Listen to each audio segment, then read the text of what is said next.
Assalamualaikum warahmatullahi wabarakatuh. Mohon izin Ibu dosen pengampu, Ibu Wina Sari Kusumantias, SIP SEMM. Perkenalkan, nama saya Pramudia Bayu Pamungkas dengan NIM 289225014 dari Prodi Manajemen kelas weekend. Pada ujian akhir semester ini, saya akan menjelaskan materi tentang sistem manajemen logistik.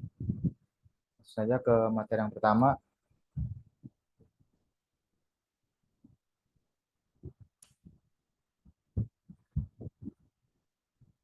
Tujuan instruksional khusus setelah membaca dan mempelajari bab ini diharapkan para mahasiswa atau mahasiswi mampu memahami dengan baik tentang satu, pengertian sistem manajemen logistik, dua, unsur sistem manajemen logistik, tiga, kinerja logistik perusahaan, empat, mampu menjawab soal-soal yang diberikan dengan baik.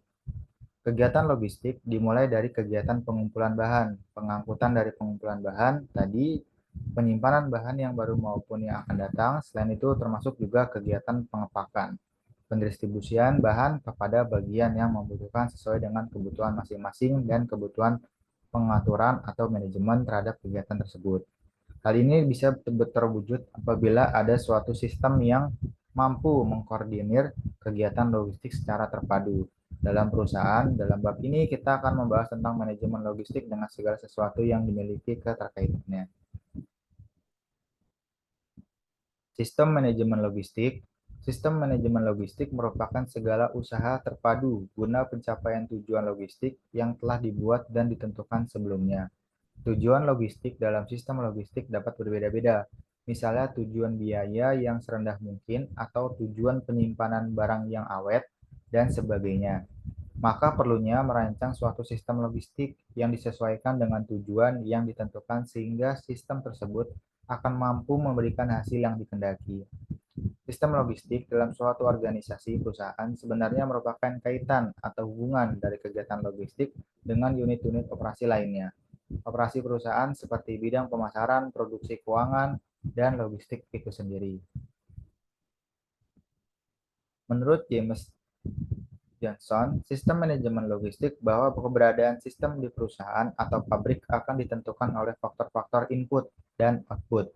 Kedua faktor ini saling melengkapi dan berfungsi sebagai satu kesatuan yang akan membentuk satu sistem.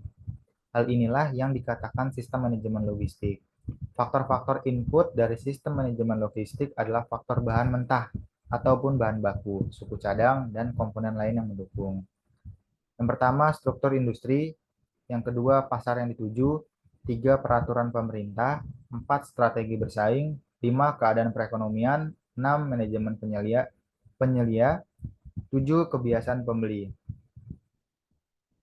Secara umum, pengertian manajemen logistik adalah suatu penerapan prinsip-prinsip manajemen dalam kegiatan logistik dengan tujuan agar pergerakan personil dan barang dapat dilakukan secara efektif dan efisien. Manajemen logistik melibatkan jaringan pemasok, agen, penyedia jasa, pengiriman barang, distributor, dan penyediaan layanan yang luas melalui berbagai transportasi. Hal ini merupakan proses yang kompleks dan mencakup ke dalam banyak komponen yang menentukan pergerakan barang agar berjalan efektif. Logistik modern yaitu proses pengelolaan yang strategis terhadap pemindahan dan penyimpangan barang, suku cadang, dan barang jadi dari para supplier di antara fasilitas-fasilitas perusahaan dan kepada para pelanggan. Faktor sistem logistik. Operasi perusahaan dari dalam dan luar organisasi perusahaan sangat mempengaruhi kegiatan logistik. Karena kegiatan ini tidak bisa berdiri sendiri, melainkan harus selalu mempertimbangkan kepentingan bagian lain. Perusahaan yang melakukan efisien logistik akan mendapatkan keuntungan dalam biaya dan jasa. Faktor-faktor yang diperhatikan dalam sistem terpadu organisasi perusahaan adalah satu, pengumpulan, yaitu kegiatan pengumpulan sejumlah barang dari sebagian barang yang ditunjuk guna penjualan akhir ke konsumen. Penyimpanan, kegiatan yang berkonsentrasi pada penyimpanan barang. Fungsi penyimpanan biasanya disebar di antara perusahaan di dalam kelompoknya. Transfer, suatu mekanisme transformasi dari suatu atau beberapa macam barang yang harus diubah bentuknya secara fisik guna menunjang transaksi. Unsur sistem manajemen logistik, ada tiga unsur yang digabungkan untuk membentuk sistem logistik dalam organisasi perusahaan. Unsur tersebut adalah yang pertama, struktur fasilitas. Jaringan fasilitas yang dipilih merupakan suatu hal yang sangat fundamental bagi hasil akhir logistik. Yang kedua, transportasi.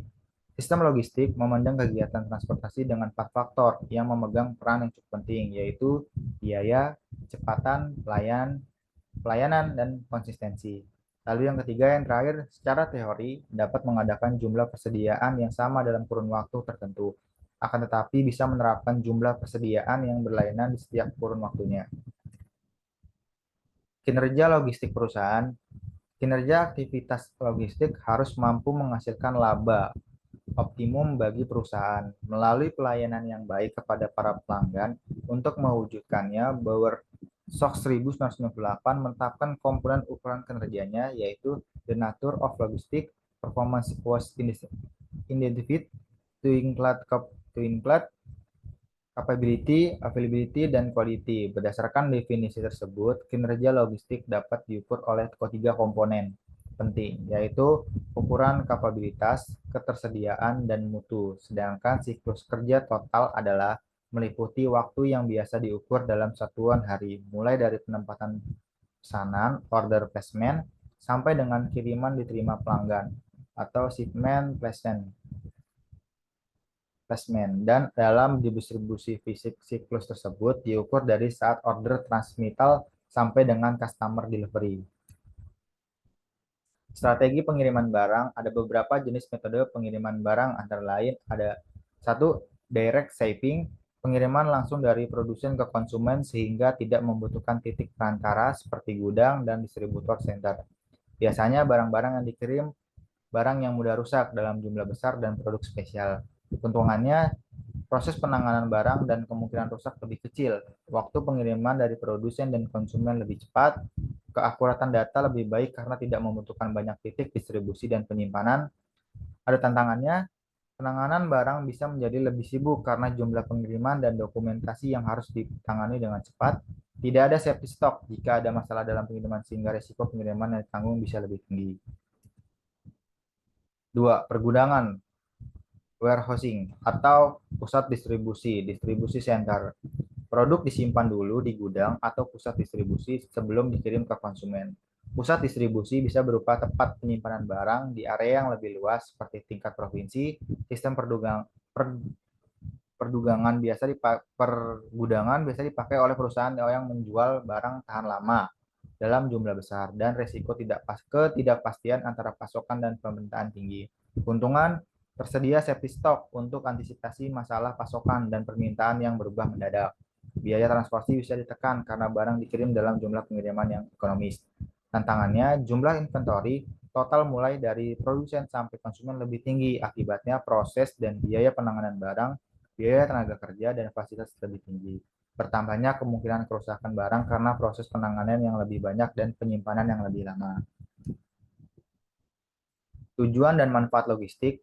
Mengutip dari Fundamental Manajemen Logistik, fungsi-fungsi logistik dalam implementasi dan operasi pada tahun 2020 oleh Suntoro, logistik bertujuan untuk mengirimkan barang serta bahan lainnya dalam jumlah yang tepat dan sesuai waktu yang dibutuhkan ke lokasi yang dituju dengan biaya terendah. Selain itu, logistik juga bertujuan untuk meminimalkan pengeluaran biaya pengantaran supaya tidak terlalu tinggi, menjaga agar layanan logistik tetap baik, serta mendapatkan laba yang maksimal. Logistik memiliki manfaat utama untuk menjelaskan alur pergerakan barang, mulai dari pengaturan, penyimpanan, serta pengirimannya. Kata lainnya, logistik bermanfaat untuk menjelaskan alur barang mulai dari awal produksi hingga dikirimkan ke pelanggan. Penguasaan manajemen serta strategi logistik akan memudahkan pihak pengiriman atau penyedia untuk meningkatkan pelayanannya dengan harga terendah. Namun, barang bisa disampai tepat waktu dan memperoleh laba. Kegiatan logistik dalam Jurnal Manajemen Logistik di Giant Extra 2015, karya Novelia Utami dan Oni Fitriana Isitorus, kegiatan logistik dibagi menjadi beberapa tahapan penting. Ada 3 yang saya rangkum. Yang pertama, perencanaan adalah aktivitas pemikiran, penelitian, serta perhitungan terhadap kegiatan yang akan dilakukan di masa yang akan datang. Dalam bidang logistik, perencanaan mengacu pada pemikiran serta penentuan barang yang akan dijual. dan menyesuaikannya dengan kebutuhan konsumen. Dua, perorganisasian adalah aktivitas pembagian tugas kepada pihak yang dianggap sesuai apabila dikaitkan dengan bidang logistik.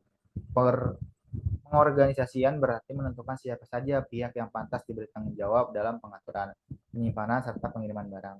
Yang ketiga, pengawasan adalah tahap usaha yang dilakukan untuk mengawasi kegiatan, artinya dalam penyaluran barang logistik harus diawasi sedemikian mungkin.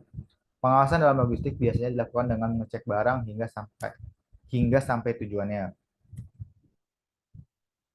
Baik, cukup sekian dan terima kasih untuk presentasi ujian akhir semester ini. Saya mohon maaf bila ada pembacaan materi yang kurang tepat atau penulisan materi yang kurang tepat. Saya akhiri presentasi pada kesempatan kali ini. Wassalamualaikum warahmatullahi wabarakatuh.